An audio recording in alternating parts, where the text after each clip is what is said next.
You know, it's time consuming, it's stressful. But when you look at the attrition rates, the historic attrition rates among minorities in law firms, it almost doubles the attrition rate of majority lawyers. And you've got to think about what that means. That is about culture. Is your culture truly welcoming to people? Now, I have been welcomed into an oil field services culture as a woman and candidly as a black woman, but I do things a lot of women don't do. I was talking to Kelly about this earlier. I smoke cigars, I drink Scotch neat, and I play golf. And the guys in my company like that. You know, my CEO has an executive grudge match. There are only 4 executive women invited to play, notwithstanding the fact that we have 10 golfers. And those of us who are invited to play tend to not be sensitive about, quote, girly issues. Now, is that nice? No. But we're still blazing the way for other women to come along who then may not have to smoke cigars or drink scotch or play golf.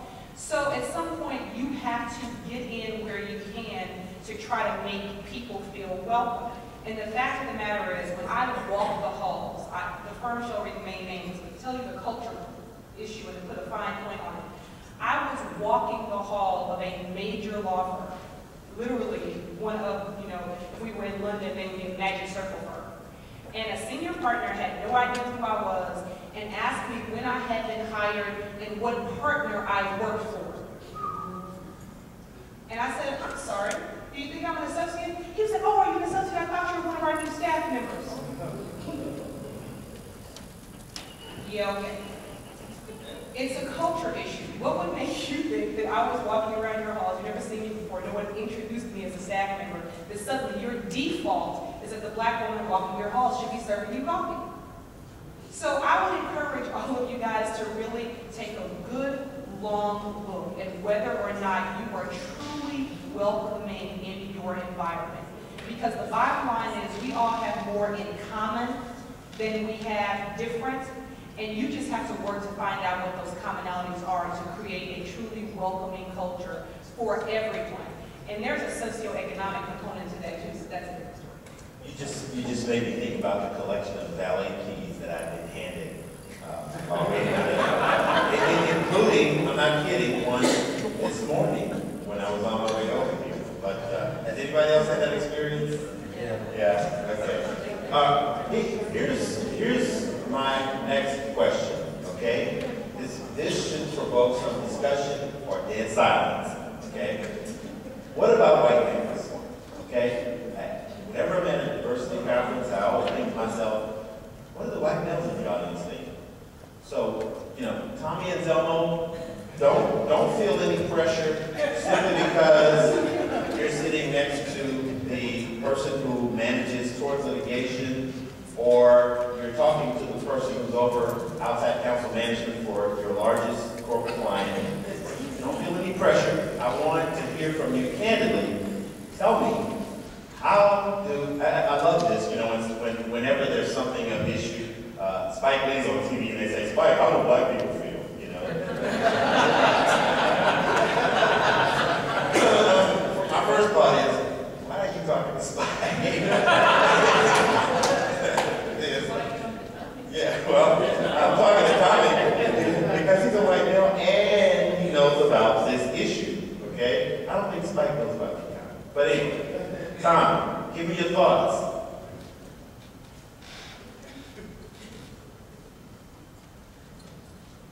Well, Joseph, unaccustomed as I am to public speaking, I guess I have to approach this from an historical perspective, because as the old white guy in the room, as my daughter now refers to me,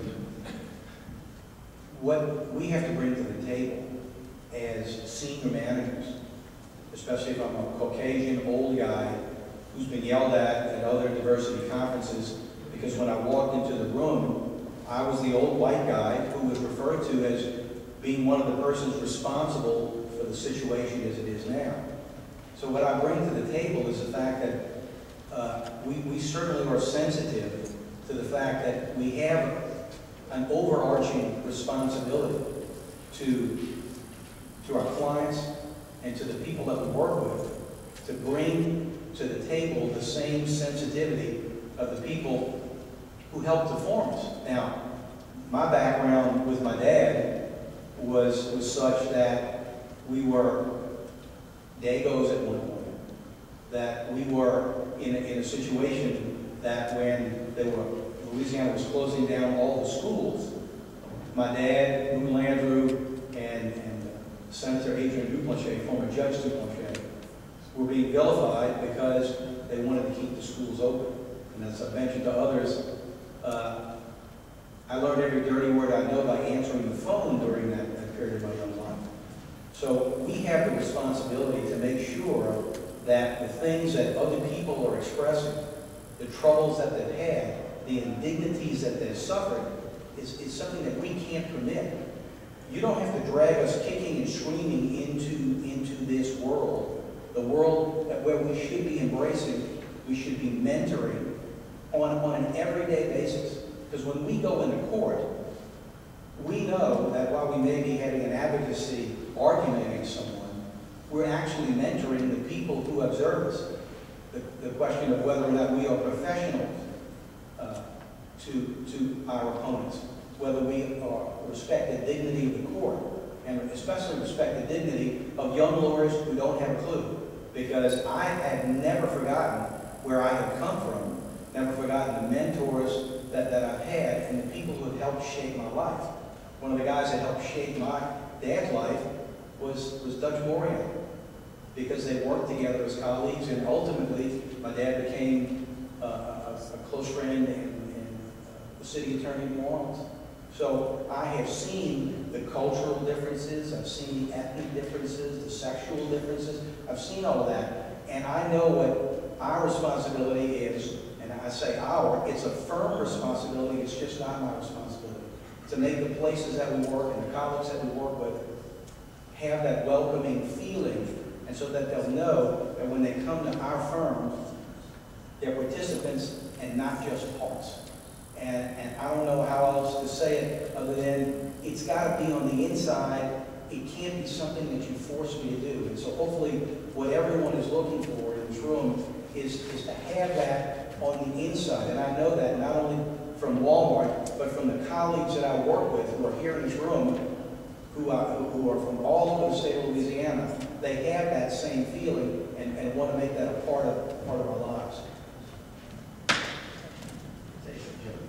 You just reminded me of something. A conversation with a partner of a law firm in Seattle about 3-4 months ago. Much older white guy, right, who wanted to know why do we even have to discuss diversity? Right? He said, I don't get it. Everybody's got jobs and doing whatever. Why do we need to discuss this? And so, we had to go back and forth about why it was so important and all that. And he said, well, you know what? The only way this is going to get solved is when old people like me die. Right?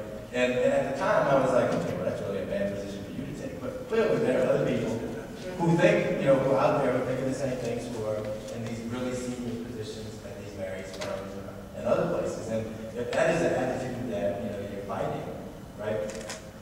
Hopefully, there won't be that much longer before they do go. But, until then, right, it makes the issue worse, right? Carlos, now for euthanasia. I'm just saying, I'm sitting there thinking to myself, if that changed, you'd even done that to me, right?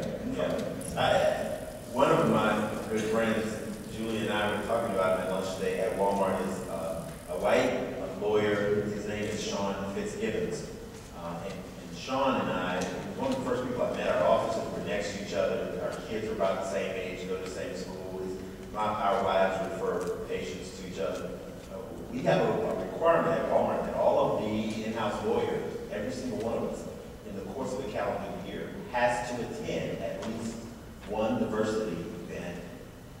We have a sanctioned, recognized list of diversity events, NBA, MCCA, conferences, what have you.